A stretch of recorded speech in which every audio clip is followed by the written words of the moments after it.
More to Marketing. Welcome to More to Marketing, the podcast on marketing, product, and all things business. I'm your host, Susan, and today we're going to dive into the topic of staying consistent across generations and also platforms. It does feel daunting sometimes with all of the new platforms and all the new trends and everything else that's coming up. So let's have a quick discussion on this one.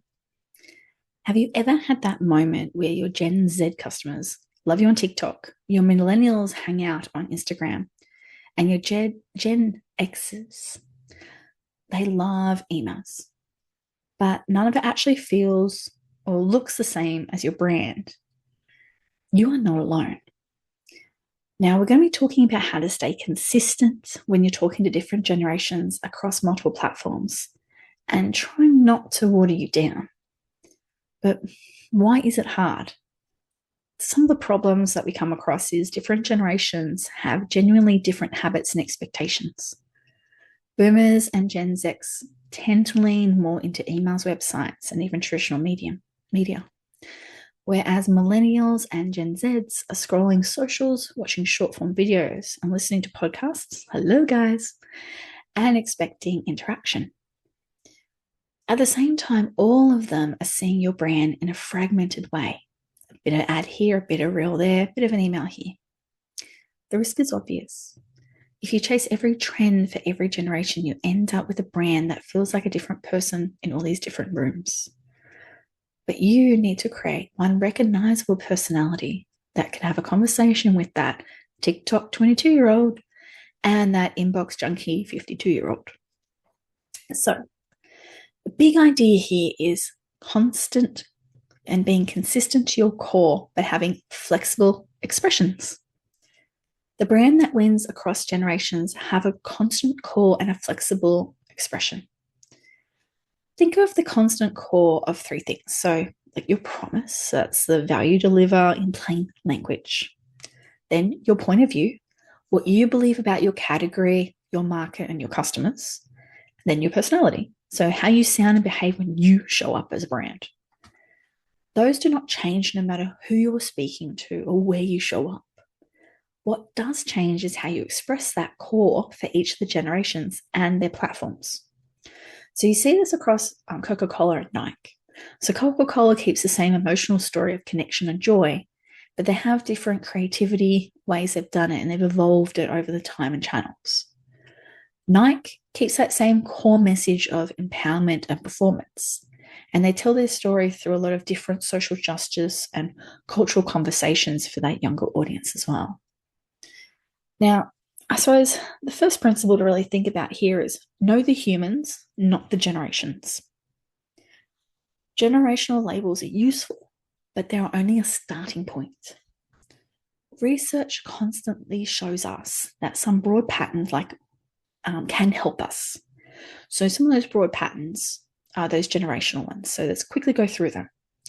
So boomers prefer value. They love it to be relatable, clarity, respect. They respond to straightforward information and strong proof. Gen X want practicality and efficiency. They notice when brands waste their time. Millennials look for purpose, social proof, and ethical behavior. They research and read reviews. And Gen Z expect interactivity, inclusivity, and brands that stay and stand out, that make a stand.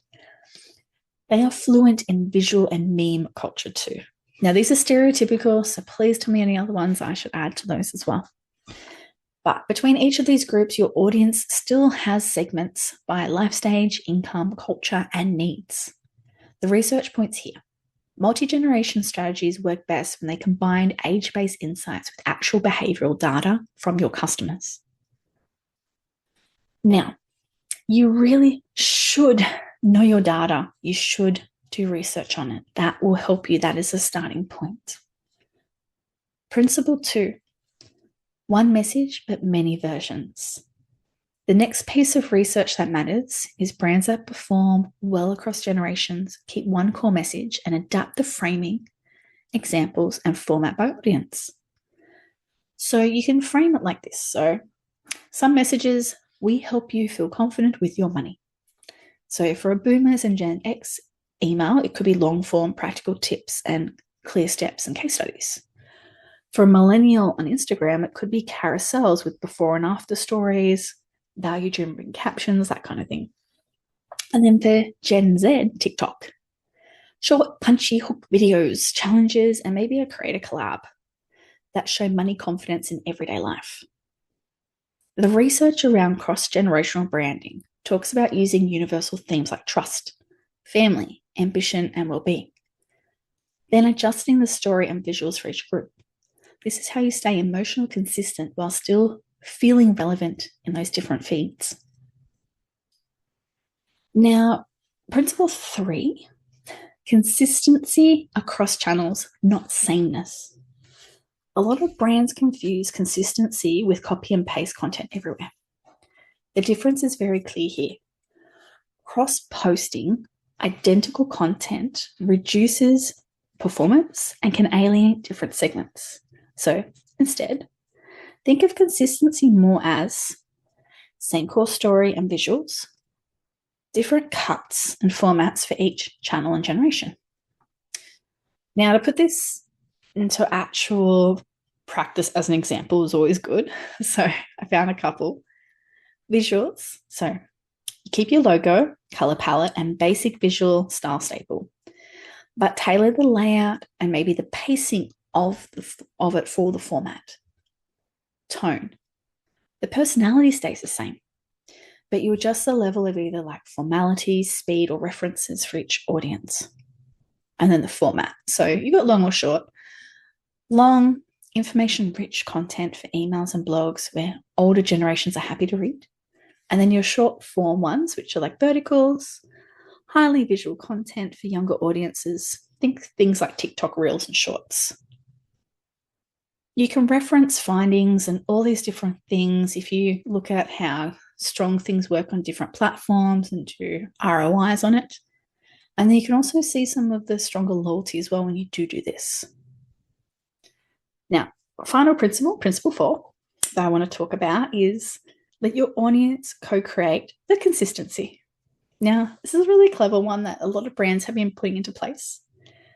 Another research-backed lever is using user-generated content and community.